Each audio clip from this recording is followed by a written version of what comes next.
जय हिंद साथियों, I hope आप सभी बहुत अच्छे होंगे। और मूल विधि का जो क्लास है वो निरंतर आपका अब अपलोड होता रहेगा। तो मूल विधि ये जो वीडियोस है एक भी आप मिस मत करिए, आप सुनते जाइए। सिर्फ कान में हेडफोन लगाना है और सुनना है।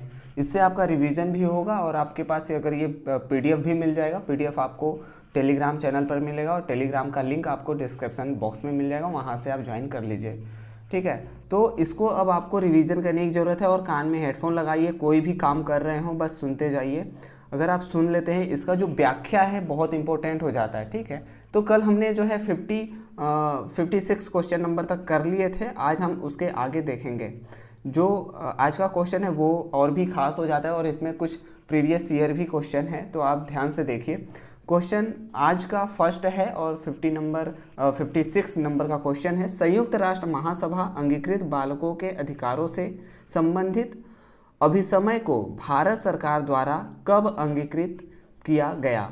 तो ये ऑप्शन नंबर बी बिल्कुल सही हो जाएगा, 1992। व्याख्या: संयुक्त राष्ट्र महासभा यूएनजीए द्वारा राष्ट्रीय अंगीकृत बालकों के अधिकारों से संबंधित अभिसमय को भारत सरकार द्वारा 11 दिसंबर 1952 को अंगीकृत किया गया। क्या किया गया? अंगीकृत किया गया। कब किया गया? तो 11 दिसंबर 1992 में। ठीक है। लैंगिक अपराधों से बालकों का संरक्षण अधिनियम 2012 को 19 जून 2012 को अधिनियमित तथा 14 नवंबर 2012 को लागू किया गया। इसका विस्तार संपूर्ण भारत पर है। ठीक है। नेक्स्ट क्वेश्चन 56 हो गया आपका। 57 क्वेश्चन नंबर चलते हैं। 57 कह रहा है क्वेश्चन यहाँ पे, लैंगिक अपराधों से बालकों का संरक्षण। अब यहाँ पे देखो, लैंगिक अपराधों से बालकों का संरक्षण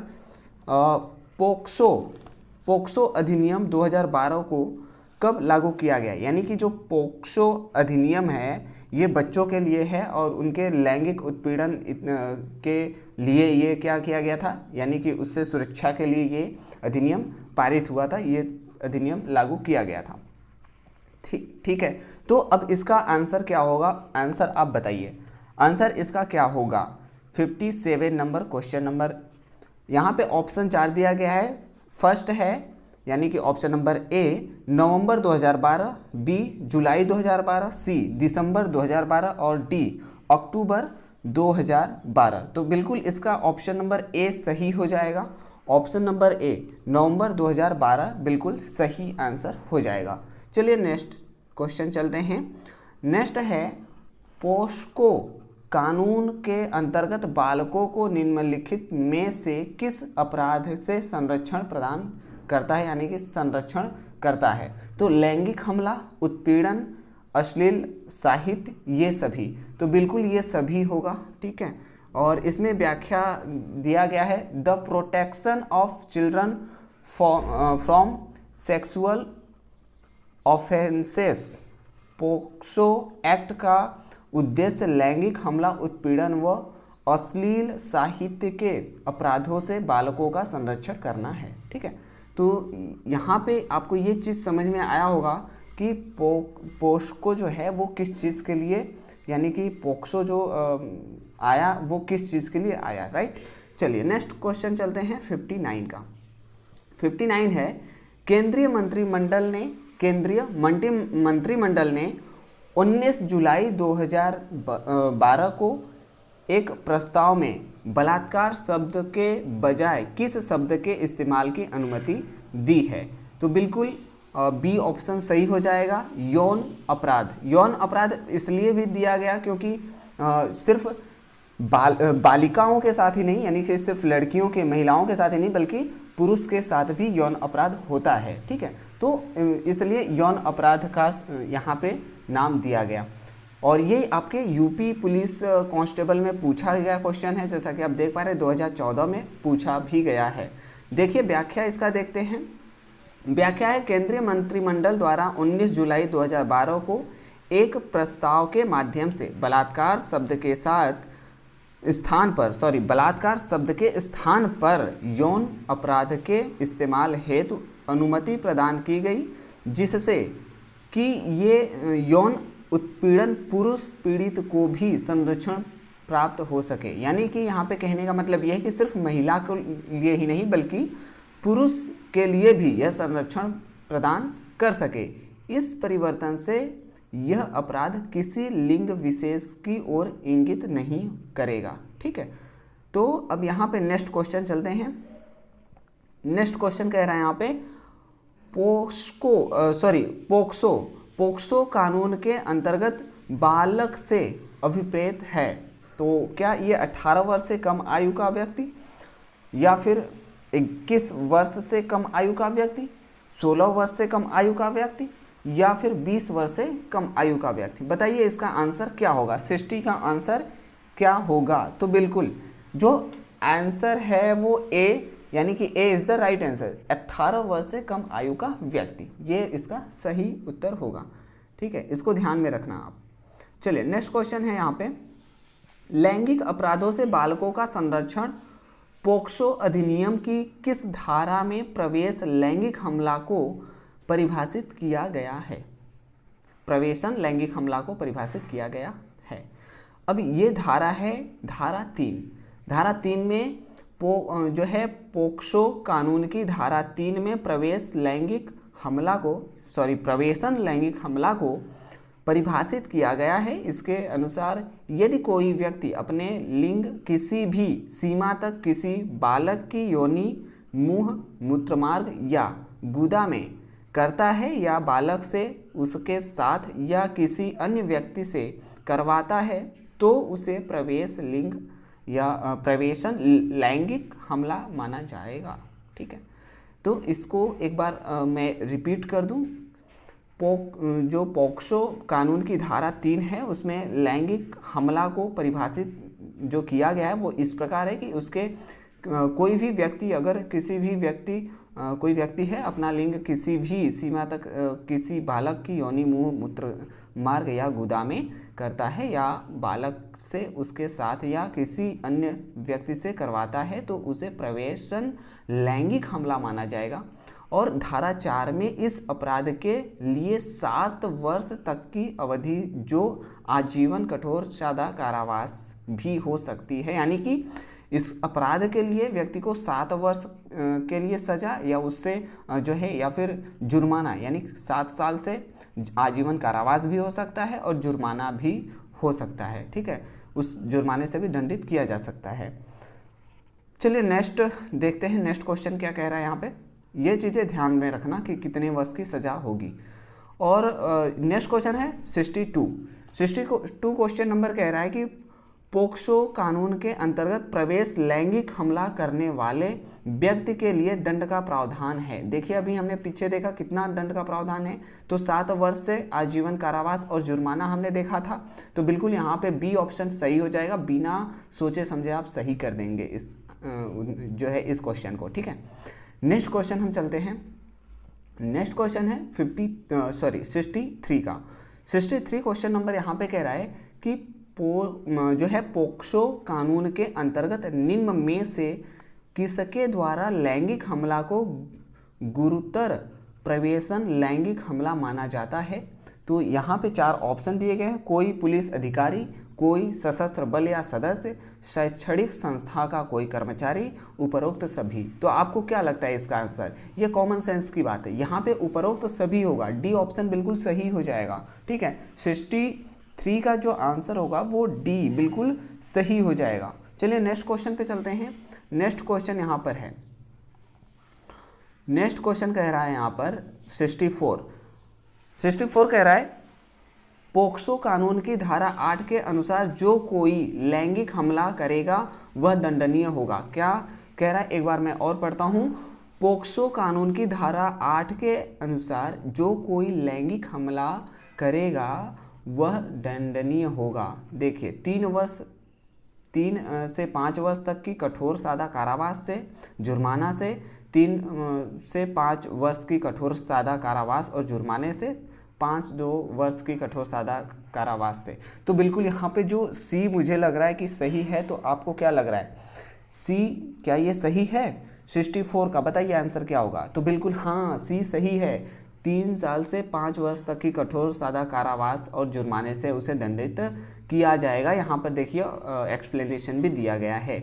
पोक्सो कानून की धारा 8 के तहत इस बात का उपबंध है कि जो कोई लैंगिक हमला करेगा वह न्यूनतम 3 वर्ष तक व अधिकतम 5 वर्ष तक की कठोर सादा कारावास और जुर्माने से भी दंडनीय होगा। ठीक है, यहाँ पे ये ध्यान रखना। चलिए नेक्स्ट क्वेश्चन चलते हैं। नेक्स्ट क्वेश्चन जो है 65 कह रहा है। यहाँ पर 65 क्वेश्चन नंबर कह रहा है कि पोक्सो कानून के संबंध में निम्नलिखित कथनों पर विचार कीजिए। ए, बालक के कथन को बालक के निवास पर अभिलिखित किया जाएगा। बी, बालक के कथन को अभिलिखित किए जाते समय पुलिस अधिकारी वर्दी में नहीं होगा। सी, बालक को रात्रि में पुलिस स्टेशन में निरुद्ध नहीं किया जाएगा। उपरोक्त सभी। डी, उपरोक्त सभी।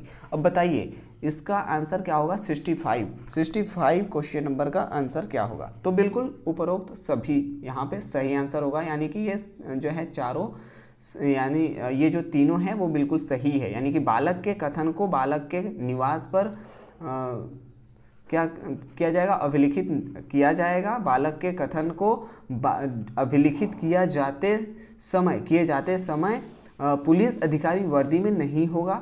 बालक को रात्रि में पुलिस स्टेशन में निरुद्ध नहीं किया जाएगा।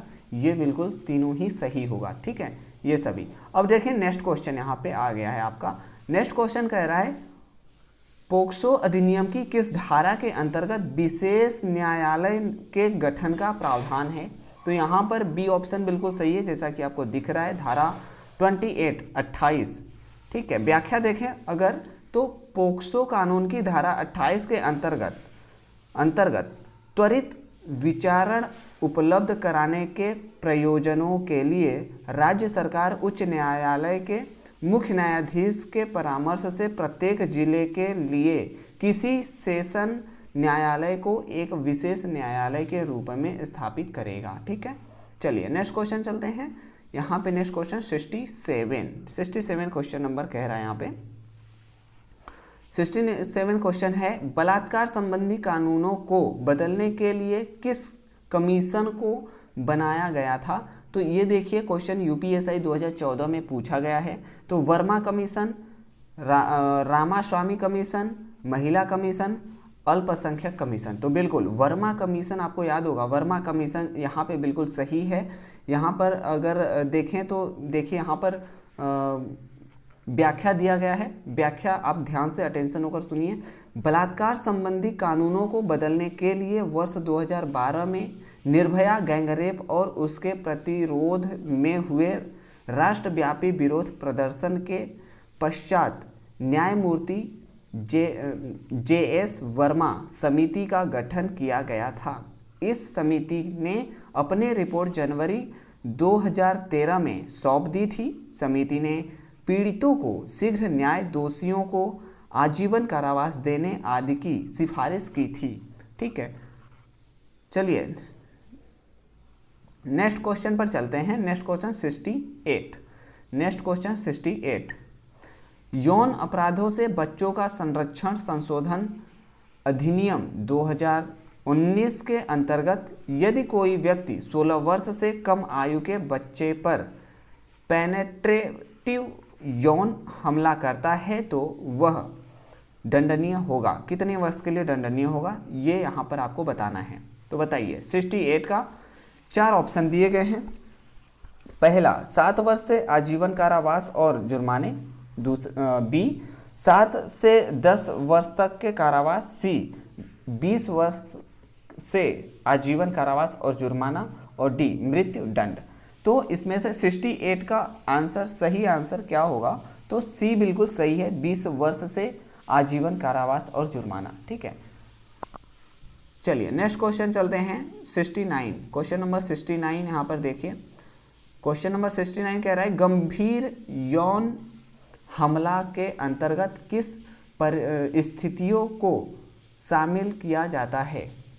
क्या कह रहा है यहाँ पे, गंभीर यौन हमला के अंतर्गत किन परिस्थितियों को शामिल किया जाता अवस्था है या परिस्थितियों को शामिल किया गया है। तो यहाँ पर प्राकृतिक आपदा के दौरान किया गया हमला। उसके बाद बी, जल्दी यौन परिपक्वता लाने के लिए बच्चे को रासायनिक पदार्थ, यानी कि जल्दी यौन परिपक्वता लाने के लिए बच्चों को रासायनिक पदार्थ देना, है ना। तो इसमें उपरोक्त दोनों ही बिल्कुल सही हो जाएगा, यानी कि प्राकृतिक आपदा के दौरान किया गया हमला और ये बी, जल्दी यौन परिपक्वता लाने के लिए भी जो रासायनिक पदार्थ अगर कोई देता है तो वो भी ये इसमें कंसिडर किया जाएगा। ठीक है, तो ये दोनों ही बिल्कुल सही है। यहाँ पे व्याख्या है, व्याख्या काफ़ी लंबा है तो इसको भी ध्यान से एक बार देख लेते हैं। यौन अपराधों से बच्चों का संरक्षण, यौन अपराधों से बच्चों का संरक्षण संशोधन अधिनियम 2019 के अंतर्गत गंभीर यौन हमले में 2 अतिरिक्त स्थितियों को शामिल किया गया, जिसमें पहला प्राकृतिक आपदा के दौरान किया गया हमला और दूसरा जल्दी शीघ्र यौन परिपक्वता लाने के लिए बच्चे को हार्मोन या कोई दूसरा रासायनिक पदार्थ देना या दिलवाना शामिल है। उल्लेखनीय है कि गंभीर यौन हमले में वे कृत्य शामिल है जिनमें कोई व्यक्ति पेनेट्रेशन के बिना किसी बच्चे के वेजाइना, पेनिस, एनस या ब्रेस्ट को छूता है। ध्यान देना, जो है यहाँ पे वेजाइना, पेनिस, एनस या ब्रेस्ट को छूता है। इसमें ऐसे मामले शामिल हैं जिनमें अपराधी बच्चे का संबंधी होता है या जिनमें बच्चे के सेक्सुअल ऑर्गन्स घायल हो जाते हैं। तो ये चीज़ें ध्यान रखने की ज़रूरत है। ठीक है, अपराधी जो है क्या होता है, संबंधी, बच्चे का अगर संबंधी है तो इसमें वो दिया गया है। चलिए 70 क्वेश्चन नंबर है। 70 कह रहा है यहाँ पे क्वेश्चन, यौन अपराधों से बच्चों का संरक्षण संशोधन अधिनियम 2019 के अंतर्गत कमर्शियल उद्देश्य के लिए पोर्नोग्राफिक सामग्री का स्टोरेज करने पर सजा का प्रावधान। ठीक है, तो यहाँ पे 4 ऑप्शन दिया गया है। 3 वर्ष तक का कारावास या जुर्माना, 5 वर्ष तक का कारावास या जुर्माना, 3 वर्ष तक का कारावास या जुर्माना अथवा दोनों। डी यहाँ पर है 5 वर्ष तक का कारावास या जुर्माना अथवा दोनों। तो बताइए यहाँ पे कौन सा आंसर बिल्कुल सही होगा, ऑप्शन इसमें से कौन सा बिल्कुल सही होगा। तो बिल्कुल जो आपका सी है वो बिल्कुल सही हो जाएगा, सी ऑप्शन नंबर बिल्कुल सही होगा। 3 वर्ष तक का कारावास या जुर्माना अथवा दोनों होगा। ठीक है, चलिए नेक्स्ट क्वेश्चन 71 पे चलते हैं। 71 क्वेश्चन नंबर कह रहा है कि युद्ध क्षेत्रों में यौन हिंसा समाप्त करने के लिए, क्या कह रहा है, युद्ध क्षेत्रों में यौन हिंसा समाप्त करने के लिए वैश्विक सम्मेलन कहाँ संपन्न हुआ। अब बताइए 71 का क्वेश्चन जो है ए बिल्कुल सही है, लंदन। यहाँ पे जैसा कि आप एक्सप्लेनेशन देख सकते हैं, चलिए हम इसको एक बार रीड कर लेते हैं। ध्यान से सुनिए, बहुत ही इम्पोर्टेंट है। जो एक्सप्लेनेशन है बल्कि वो भी बहुत ज़्यादा इम्पोर्टेंट है क्योंकि यहाँ से क्वेश्चन आपके बनते हैं। ठीक है, चलिए संघर्ष युद्ध क्षेत्रों में यौन हिंसा समाप्त करने के लिए वैश्विक सम्मेलन 10 से 13 जून 2014 के मध्य लंदन के एक्सेल में संपन्न हुआ था और इस शिखर सम्मेलन का उद्देश्य पीड़ितों के जीवन को बेहतर बनाना और संघर्ष में यौन हिंसा के अपराध के गवाही प्राप्त करने के सबसे अच्छे अभ्यास की स्थापना के लिए ठोस कार्रवाई करने के लिए था। ठीक है, चलिए नेक्स्ट क्वेश्चन चलते हैं। नेक्स्ट क्वेश्चन 72, किशोर न्याय बालकों की देखरेख और संरक्षण अधिनियम 2015 कब अधिनियमित किया गया। तो बताइए, 4 ऑप्शन दिया गया है आपके सामने। 4 ऑप्शन है। ऑप्शन ए जनवरी 2016, ऑप्शन बी दिसंबर 2015, ऑप्शन सी दिसंबर 2016, ऑप्शन डी जनवरी 2017। 72 का आंसर क्या होगा? 72 का आंसर बी होगा, यानी कि दिसंबर 2015। 72 का आंसर बी होगा, यानी कि दिसंबर 2015। दिसंबर 2015 में किशोर न्याय बालकों को यानी कि बालकों की देखरेख और संरक्षण अधिनियम 2015 कब पारित हुआ? तो ये दिसंबर 2015 में पारित हुआ। यहाँ पे